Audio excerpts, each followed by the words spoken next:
Artist आज अगर अपने जिस मुकाम पर खड़ा है ना, तो वो उससे अगले दिन 1% अपने आप को तैयार करेगा फिर से दोबारा से उठने के लिए, दोबारा से वही टास्क, वही आगाज़, यानी वो अपने बेटर वर्जन को तलाश रहा है। क्या आर्टिस्ट बदलते हुए एनवायरनमेंट में अपने बेहतर नताइज को ला सकता है?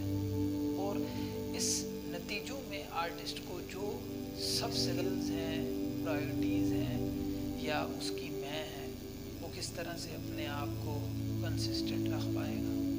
इसका बहुत ही आसान सा जवाब है कि एक आर्टिस्ट जब कभी भी अपने डिज़ायर, अपने ड्रीम के बारे में कुछ सोचता है तो उसने विजुअलाइज़ किया होता है एक अच्छे माहौल को, और अपनी जीत को उसने पहले से ही इमेजिन किया होता है कि मैं अगर आज इस कैटेगरी को अप्लाई करूँगा, मैं आज अगर ये स्किल सीख रहा हूँ, वो डांस है, म्यूज़िक है, तो मैं कल इस स्किल को जब सीख रहा हूँ तो मुझे इसमें ऐसा नहीं है कि मुझे एक दिन में सब कुछ बदलना है, ऐसा नहीं हो सकता। एक आर्टिस्ट थोड़ा थोड़ा अपने कदमों को बढ़ाता है, थोड़ी थोड़ी अपनी चादर फैला रहा होता है, थोड़े थोड़े अपने आप को एडजस्ट कर रहा होता है, क्योंकि नया माहौल जब हम देखते हैं ना, तो पहली बात है नए माहौल में हम जब हो रहे हैं, इससे ज़रूरी है कि जो हमारे साथ हमारी कम्युनिटी है, फ्रेंड्स हैं, फैंस हैं, वो कैसे इस नए एनवायरनमेंट को ऑब्ज़र्व करेंगे।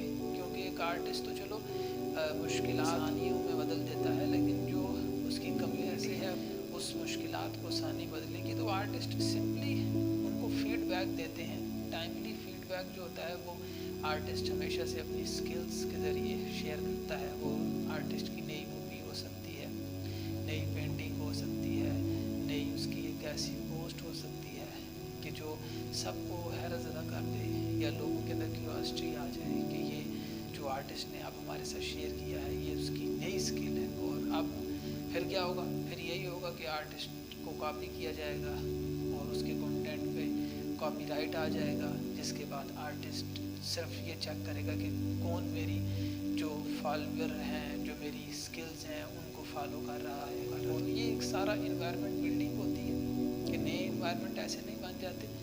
इन्वायरमेंट आर्टिस्ट पहले अपने आप को एब्जॉर्ब करता है एक स्पंज की तरह। जिस तरह बर्तन जब हम धो रहे होते हैं या कोई बर्तन धोता है तो उसे पता होता है कि एक स्पंज जब साथ या उस सोप के साथ लगता है तो वो एब्जॉर्ब करता जाता है। तो उसी तरह से यहाँ पे आर्टिस्ट भी नए इन्वायरमेंट्स को एब्जॉर्ब करता है, तो फिर उसकी कम्युनिटी उस एनवायरनमेंट को एब्जॉर्ब करती है, तो फिर कहीं जाके आर्टिस्ट नई स्किल को सीख सकता है। ये प्रोसेस है कि एच माविया चैनल पर मज़ीद शेयर किया जाएगा कि आर्टिस्ट किस तरह से स्पंज मेंटालिटी को अप्लाई करते हैं। अपना आप सब बहुत सारा ख्याल रखें। बाय।